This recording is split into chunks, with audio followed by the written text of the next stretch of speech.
I could barely breathe as I stood in the center of the college auditorium, the stage lights burning into my eyes. My fingers shook around the tiny velvet box I had hidden in my pocket for weeks.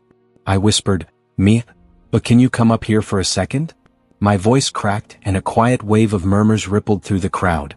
Mia strutted toward me with her friends giggling behind her. I forced a smile. "I wanted to say something important," I began, feeling my heartbeat slam against my ribs. She raised a brow. "This better be good." "It is," I said. "It's everything actually." My voice wavered. "Mia, I really care about you. More than anything." Her friends snickered, but I pushed forward. I pulled out the ring, my hand trembling so badly I almost dropped it. Will you be with me? For real?" For 1 second, everything was silent. Then it happened. Mia burst out laughing. Not a small laugh. A loud, cruel, echoing laugh that filled the entire auditorium. "Are you serious?" she shouted. "You? Proposing to me? In front of everyone?" Her friends erupted into laughter, pointing at me like I was the punchline of some joke. My stomach twisted. "Mia, I'm serious," I whispered. She wiped a tear from her eye, still laughing. "You're a nobody. You think I'd date someone like you?" The words tore through me like blades. I felt my face burn, my throat close. I just thought." "You thought wrong," she spat. "Look at yourself. You can't even stand straight." "I just wanted to show you how I feel," I said, my voice cracking again. "Well, don't," she snapped. "It's embarrassing. For both of us." The auditorium buzzed with whispers and quiet laughter. My ears rang. I felt like the floor was dissolving beneath me. "Okay," I murmured, barely audible. "I understand." "Good," she said coldly. "Now move. You're ruining my morning."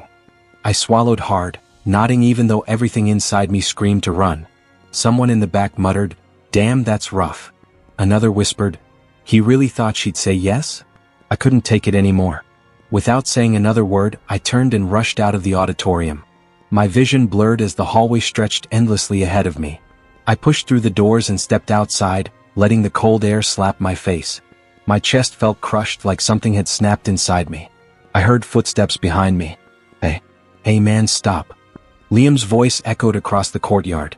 I kept walking, but he grabbed my shoulder. "Dude, what happened in there?" I didn't want to answer. "Nothing," I muttered. "That wasn't nothing," he said. "Everyone's talking about it." "Great," I whispered. "Exactly what I wanted." Liam stepped in front of me. "Look, talk to me. You look like you're about to pass out." I shook my head. "She laughed, Liam. She laughed at me. In front of everyone." He winced. "Yeah, I heard." "I'm sorry, man. I shouldn't have done it," I muttered. I shouldn't have believed her words, her smiles, anything. "You liked her," he said. "There's nothing wrong with that." "There is," I snapped. "There is when she thinks I'm a joke." Liam sighed. "You're not a joke. She's just." "Don't defend her," I cut in quietly. "Not right now." He nodded slowly. "Okay, then let me defend you." I looked at him, confused and exhausted. "Why bother?" "Because you're my friend," he said. "And I know you're hurting. But this moment, it doesn't define you." "It feels like it does," I said. "It feels like something inside me just died." "Maybe something did," he replied gently. "But maybe something new starts now." I stared at the ground. "Do you really think I'll ever forget this?" "Probably not," he admitted.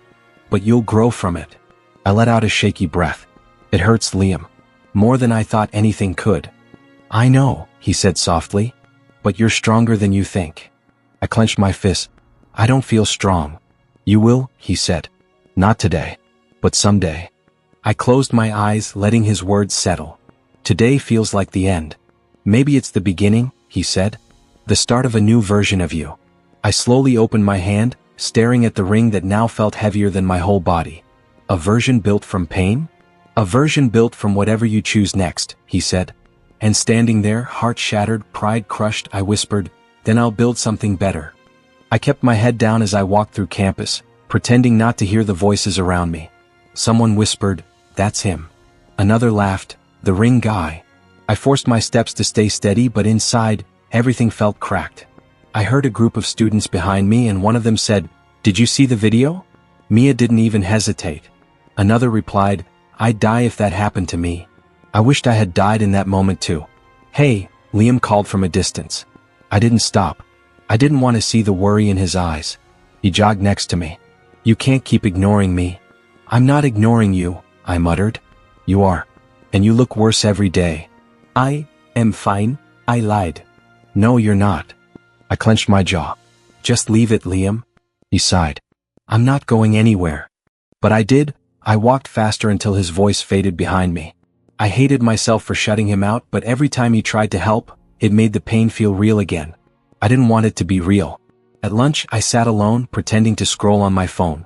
A group of girls at the next table watched me.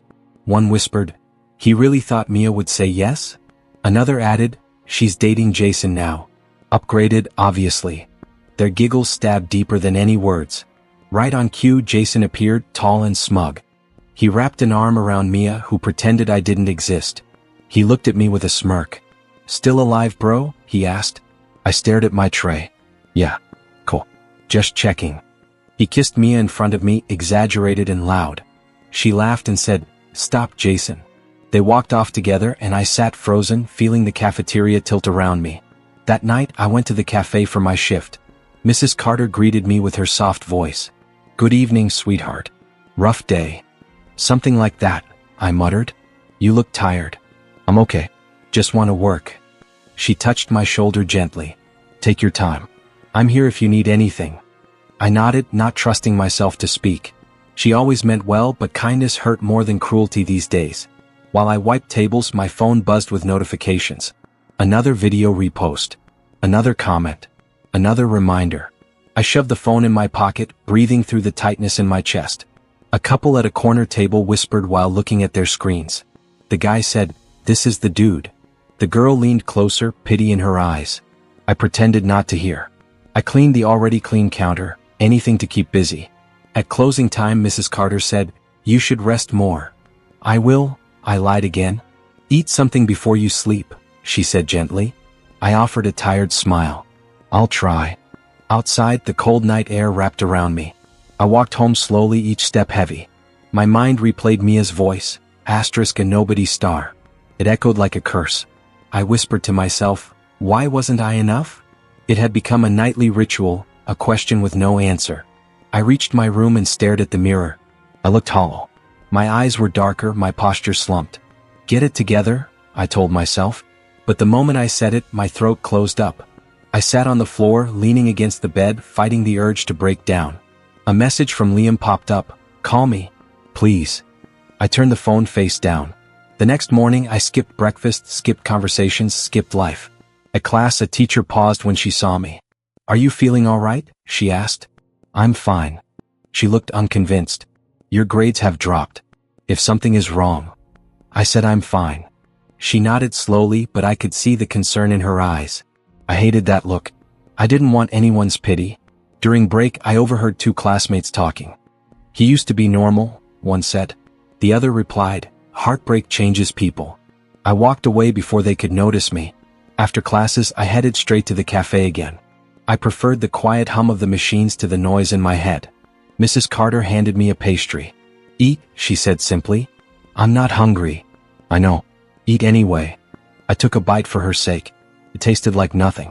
Later that night, as I walked home, I whispered the same question again. Why wasn't I enough? My voice sounded smaller each time. But somewhere deep inside, buried under the pain, a different whisper formed, faint, stubborn, alive. Maybe I could become more. I didn't understand it yet, but that tiny spark would change everything. "I can't believe you still look calm," Liam said as he walked beside me. "After everything that happened today, I'd be losing my mind." "I'm not calm," I muttered. "I'm just tired of feeling anything." "So, you're shutting down?" "I don't know," I said. "Maybe it's easier." We stopped near the old bridge behind campus. The water below glowed under the streetlights, moving slowly, almost mocking my chaos. Liam leaned against the railing. "You should have punched that guy." "I wanted to," I said. "But Mia would have cried, and somehow I'd still look like the villain." "You're not the villain," he said. "She made you a fool." I laughed weakly. "Thanks. That helps." "I'm serious," he said. "You gave her everything." "I shouldn't have." He sighed. "What now?" "I don't know. I guess I just pretend it didn't happen." "You're terrible at pretending," he said. "Yeah," I admitted. But I'm good at walking away. Liam looked at me for a long moment. You're planning something stupid, aren't you? No, I said quietly. Just something final. What does that even mean? It means I'm done chasing people who don't want me. That's not final, he said. That's just healthy. I shook my head. That's not all I meant. He grabbed my arm. Then explain. I felt something snap in me today, I said. When she said I wasn't enough, it didn't just hurt. It killed something inside me. You're allowed to be hurt. I'm not hurt, I said. I'm empty. Liam frowned. That's worse. Yeah, I whispered. It is. He stepped closer. Look at me. Whatever you're thinking, you're not doing it. You don't know what I'm thinking. I do, he said. I've known you for 10 years. And when you talk like this, you're not okay. I'm never okay, I said. I just pretend better on normal days. He tightened his grip. You're scaring me. I'm scaring myself. We stood in silence, the wind brushing against us, the water below sounding like it was whispering something I didn't want to hear. Liam spoke softly. Let me take you home. I don't want to go home. Then come to my place. No, I said. I just want to walk. I'm not letting you walk alone. Why? Because you're my brother, he said. Not by blood, but by everything else. I closed my eyes. I don't know what to do anymore. You don't have to know, he said. You just have to not give up tonight. I'm not giving up. You're lying. I swallowed hard. Fine. Maybe I am. He moved in front of me, blocking the path. Then tell me what you were planning. I hesitated. I wasn't going to jump if that's what you think. I didn't say jump, he whispered. Well, I'm not, I said. I'm not ending my life. I'm ending the version of me who kept begging for love. Liam let out a shaky breath. That's better than what I thought. It still feels like dying. Good, he said. Some parts of you need to die. The parts that let people walk over you. I looked away. So what do? You rebuild. You get stronger. You become the version of you that she never deserved. That sounds dramatic. It's supposed to, he said. Pain makes people dramatic. I let out a faint smile. Maybe I can try. You will, he said firmly. And I'll be here. Every step. I nodded slowly. Okay. We started walking back toward campus. My chest still felt heavy, but my steps didn't drag as much. Liam glanced at me. Promise me something. What? When you finally change, don't go soft again. I won't, I said. Good. Because the world already took advantage of the soft version of you. I took a deep breath. Then I guess he's gone. Liam nodded. Good. Let him stay gone. For the first time that day, I didn't feel like crying. I felt like becoming someone new. My alarm rang at 5 in the morning. I dragged myself out of bed and whispered, all right, day 1. My body complained, but I ignored it. I jogged until my lungs burned, then pushed through another mile. When I returned, Liam called. You awake this early? He asked. I'm trying something new, I said. Trying? Bro, you sound like you're fighting for your life. I am, I said. Just not the same way as before. After a shower, I sat with my books. Liam texted, you studying already? I replied, yeah. I want to change. He sent 3 voice notes yelling, who are you and what have you done with my friend? I laughed for the first time in days. By 10 I was in class. People stared because I was early. I didn't care. Mia walked in and stopped when she saw me. You're here already? She asked. Yeah, I said. Why wouldn't I be? She blinked. You look different. Maybe, I said. Or maybe I finally slept. That's not what I meant. I know, I said. But it doesn't matter. She tried smiling. We can talk later if you want. There's nothing to talk about, I said. Her smile faded. You're really acting like I don't matter to you. I shrugged. I'm acting like I matter to myself. Jason entered right then. He smirked when he saw me. Well, look who crawled back, he said. I kept packing my notes. You ignoring me now? He asked. Feels better than talking to you, I said. He stepped closer. Say that again. No, I said. Too bored already? Mia grabbed his arm. Jason not here. He glared at me. You think you're someone now? I think I'm not someone you can bother anymore. Then I walked past him without waiting for a response. That alone felt like winning a war. During break, Liam called again. Did you just walk past Jason like a ghost? He shouted. Yes, I said. I'm proud. emotional, confused, terrified, all at once. "You're dramatic," I said. "And you're finally alive," he replied. The next few days were the same: running, studying, working long shifts at the campus cafe. One evening, my manager called me into the office. "You've been focused lately," he said. "I'm trying to improve," I replied. "You succeeded," he said. "Congratulations, you're being recommended for a tech internship we partner with." I blinked. "Why me?" "Because you show effort, and because you stopped looking defeated." For a moment, my chest warmed. I thanked him and stepped outside. I called Liam. "Guess what?" I said. "You got arrested?" "No." "You want to fight?" "No." He gasped.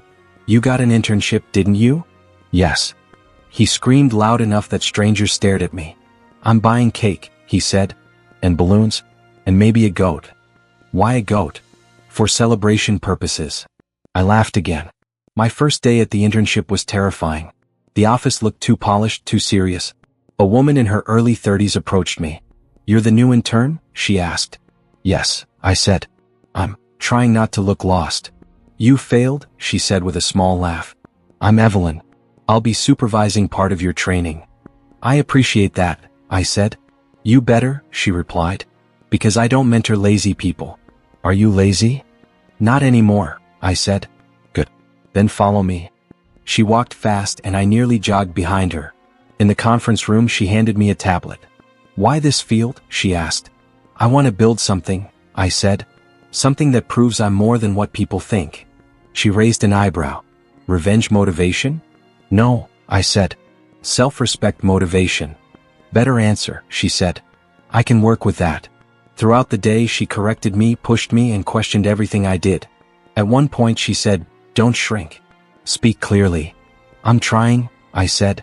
"Try harder," she replied. "You have potential. Own it." Her words hit deeper than she expected. After work, she stopped me. "You did well for a first day," she said. "You're just being polite," I replied. "No. If you were terrible, I'd say it." I smiled. "Thank you." "Come early tomorrow," she said. "I want to see consistency." "I'll be here," I said. "I believe you."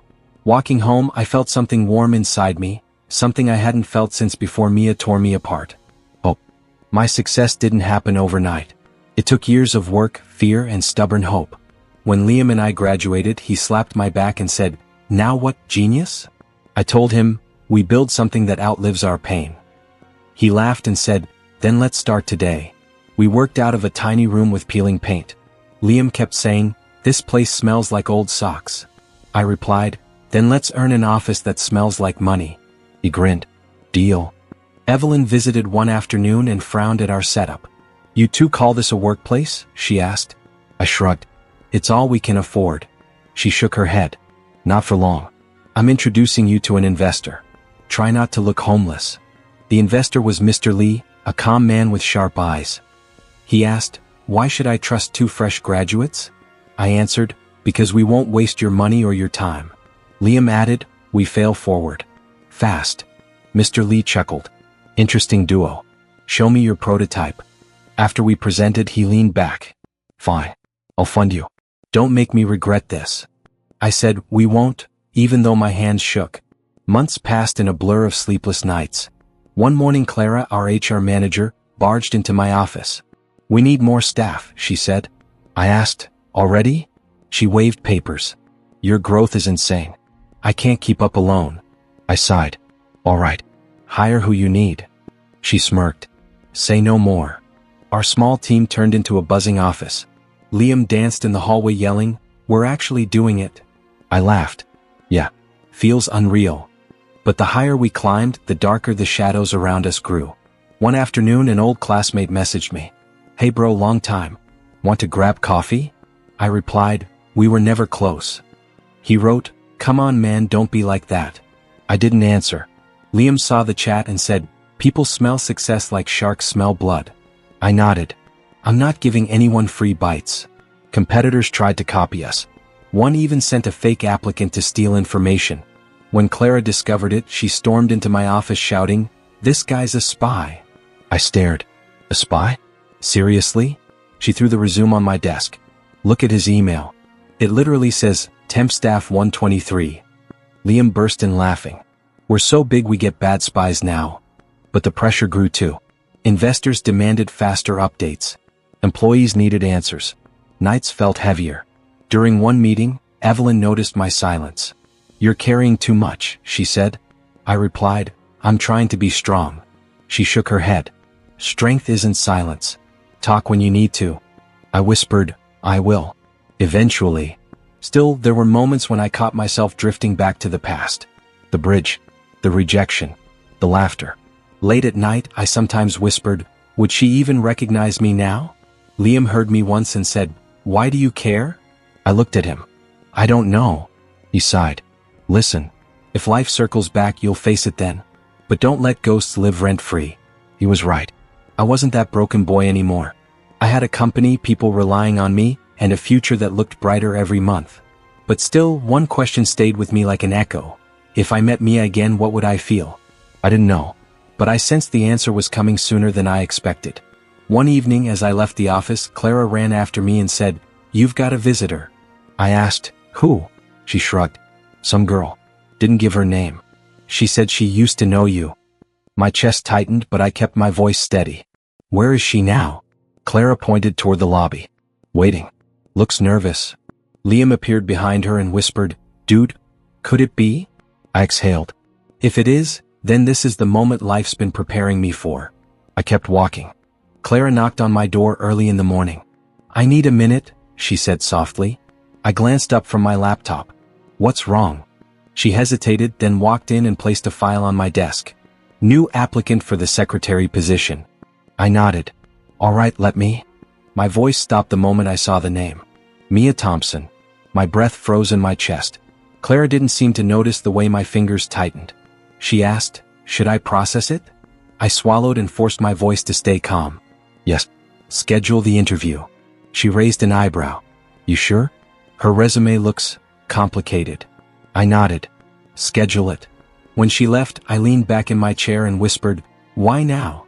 Part of me felt the echo of old pain, but another part felt strangely steady. A few hours later, Clara returned. She's here, she murmured. I simply said, send her in. Clara studied my face. You good? I answered, better than ever. The door opened slowly. Mia stepped in. At first, she didn't look at me. She clutched her bag and said, Good afternoon, I'm here for the interview. Her voice was smaller than I remembered. When she finally raised her eyes, her expression changed instantly. She froze. You, she whispered. I kept my tone even. Please take a seat. She sat down hesitantly. I didn't know this was your company. I gave a small nod. Clearly. She bit her lip and looked around the office. This place is impressive. I replied, we worked hard for it. Silence stretched for a moment. She finally said, you look different. I answered, I should. She looked down at her hands. I didn't expect to ever see you again. I replied, life has a sense of humor. She took a shaky breath. I'm sorry if this is awkward. I said, it doesn't have to be. This is just an interview. She laughed nervously. Right. An interview. I opened her file. So, Mia Thompson, you're applying for the secretary position. She nodded. Yes. I need a stable job. I asked, what happened to your previous work? Her eyes flickered. Company downsized. Then another place closed. It's been rough. She looked older than her age. Stress had carved itself into her face. The girl who once mocked me was nowhere in sight. I asked, why this position? She hesitated. It's honest work, and I'm good at organizing things. I nodded. Experience shows that. She gave a faint smile. I tried. I leaned back. You realize who you're applying to work for, right? She nodded slowly. Yes. And I don't expect special treatment. I know I don't deserve it. Her voice cracked on the last word. I studied her. She couldn't hold my gaze for more than a second. Eventually she whispered, I know what I did to you. I know it must have been horrible. I was stupid and cruel. And I don't have an excuse. I didn't let emotion show. I'm not here to discuss the past. She nodded quickly. Right. Sorry. Another pause filled the room. She finally whispered, you've changed so much. You look confident. Strong. She gave a small broken laugh. I barely recognized you when I walked in. I said quietly, time does that. She looked at me again, but this time she wasn't seeing the boy she humiliated. She was seeing the man life had forged from the ruins. Do I still make you uncomfortable? She asked. I shook my head. No. You don't have that power anymore. Her eyes widened, not in insult but in realization. So, I said, closing her file, shall we continue the interview? She nodded. Yes, please. Life had flipped our roles so completely that even she couldn't hide her disbelief. And strangely, neither could I. Mia sat across from me, clutching her bag like it was the only thing keeping her together. I opened her file, but she spoke before I could ask anything. Please, let me explain, she whispered. I kept my eyes on the paper. This is an interview, Mia. Explain your qualifications. She shook her head. No, I mean my life. What happened? You deserve to know. I sighed quietly. This isn't necessary. It is for me, she said, voice cracking. Jason cheated on me. Repeatedly. He left me with bills I couldn't pay. I moved 3 times in 1 year. I lost 2 jobs. I'm drowning. I nodded slowly. I'm sorry to hear that. She blinked, surprised. That's all you have to say? I answered, I'm conducting an interview, not a therapy session. Her shoulders dropped. Right? I understand. I flipped to the first page. Why did you leave your last company? They shut down, she murmured. I tried everything to stay afloat, but nothing worked. Skills you bring to this position? I asked. Scheduling, organizing, handling calls, she said. I know I can do the work. Her voice trembled, but she kept going. I could tell she was trying not to break down. I continued, availability? Full-time. Overtime. Anything you need. The desperation in her tone hung in the air. I set the file down. Why here, Mia? Why my company? She finally looked up. Because I need this job. I don't expect forgiveness. I don't expect sympathy. I just need work. I didn't react. She swallowed. I know what I did to you. I know I humiliated you. I was stupid, shallow, and cruel. I'm not that girl anymore. I tapped my pen lightly. Are you finished? Her face fell. Yes. Then let's proceed. Her lips parted, stunned, but she nodded. I asked, how do you handle pressure? Better than before, she whispered. Life forced me to. How do you respond to authority? I listen. I follow instructions. I don't argue. And responsibility? I take it seriously. Her voice shook with every answer, but she didn't stop. I leaned back. Why should I trust you in my office? She hesitated. Because I won't fail you. I can't afford to. I looked at her quietly. She finally whispered, I regret everything I did to you. I regret laughing. I regret walking away. I regret choosing someone who treated me like trash. I regret losing myself. I didn't say a word.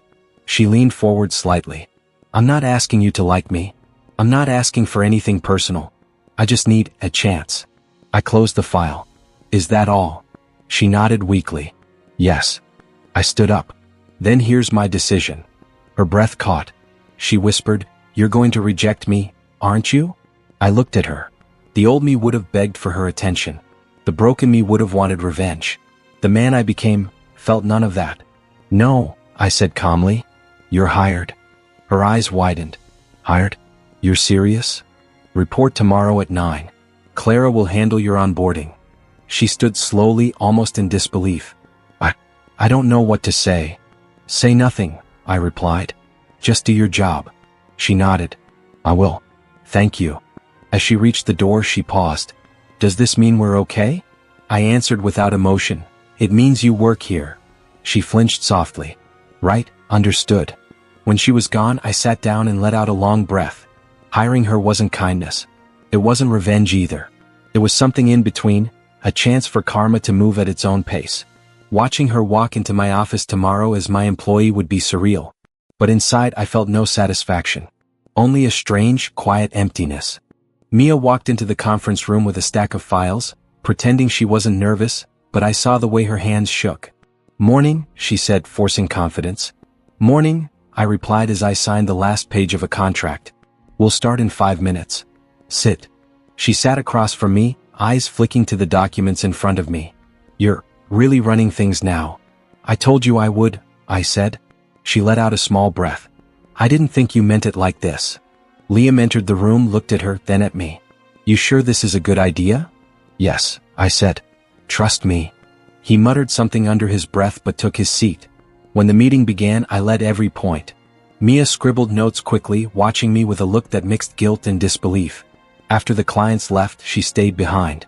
You didn't hesitate once, she whispered. I don't need to, I said. She leaned forward. What happened to you?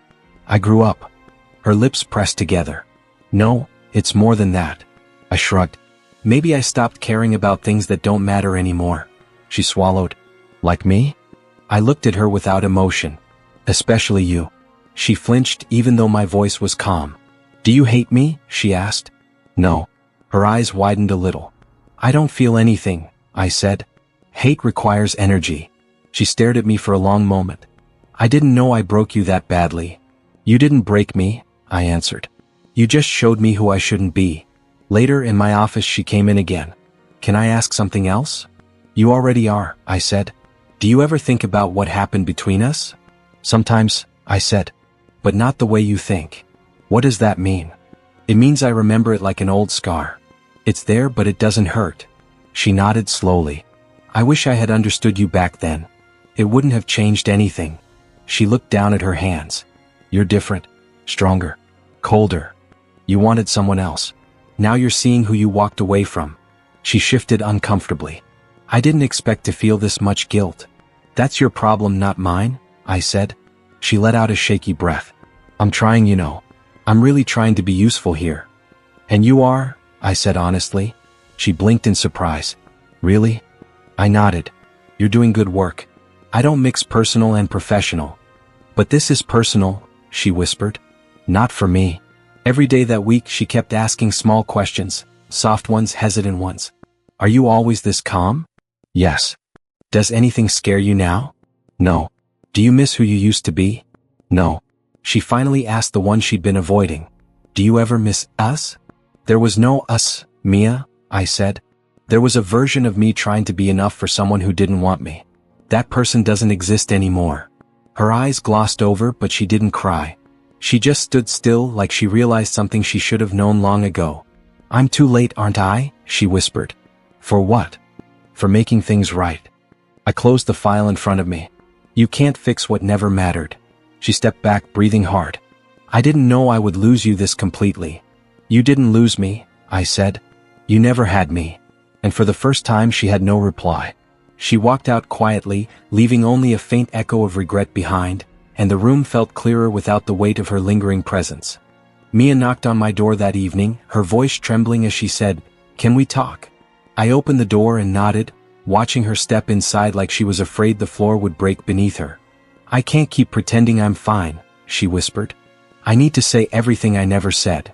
I leaned against the desk and waited. She looked at me with red eyes. I was stupid, she began, and blind, and selfish. I hurt you because I didn't understand what I had. I stayed silent. I didn't choose you because I didn't think you were enough. But the truth is I wasn't enough for you. I wasn't mature, I wasn't stable, and I wasn't brave. She covered her face. I'm sorry, she cried. I should have told you the truth years ago. I should have listened. I should have been better. I let her speak because this moment wasn't about me. I don't expect you to forgive me, she said. I'm not asking for us to start over. I just want a chance to be someone you don't hate. I finally spoke. I don't hate you, Mia. She looked up quickly. You don't? No, I said.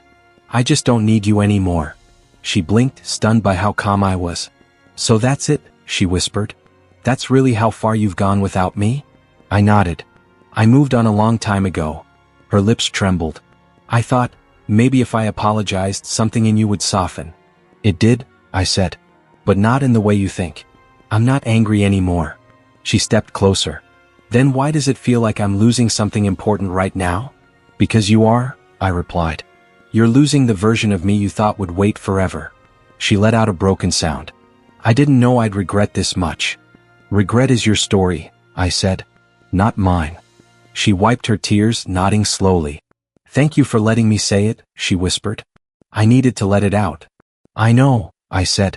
She walked toward the door, paused, and looked back one last time. You really don't feel anything? Peace, I answered. That's all. She nodded, stepped out, and closed the door gently behind her. When the room fell silent, I sat down and exhaled. For years, her rejection felt like a chain around my chest. Tight, heavy, always pulling me backward. But now, hearing her confession didn't stir anger or satisfaction or even pride. It just felt like a chapter closing. I didn't need revenge. I didn't need her to suffer. I didn't need her to realize my worth. I only needed to set myself free. And for the first time, I felt like I finally had. I looked out the window, feeling the quiet settle inside me like a new beginning. This is who I am now, I murmured to myself. No longing, no bitterness, no unanswered questions, just clarity. And with that clarity came freedom I had waited for far too long today.